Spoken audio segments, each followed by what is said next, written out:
হাত্তা তাত্তাবিআ মিল্লাতাহুম, আপনি যতক্ষণ না পর্যন্ত নিজের ধর্ম বাদ দিয়া ওদের ধর্মের অনুসারী না হবে, ততদিন পর্যন্ত ইহুদি খ্রিস্টানরা আপনার উপর খুশি হবে না।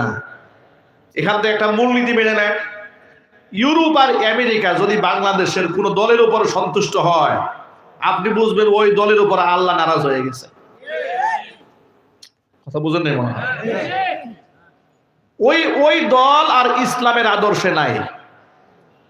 ইসলামের আদর্শে যে দল থাকবে তার উপর আমেরিকা কোনোদিন খুশি হতে পারে না। কথা ঠিক না ঠিক বলেন? ইসলামের আদর্শ যে মানবে, আমেরিকা তার মৌলবাদ বলবে। আমেরিকা যারে মৌলবাদ বলে, আল্লাহর কসম সে হকের উপরে আছে।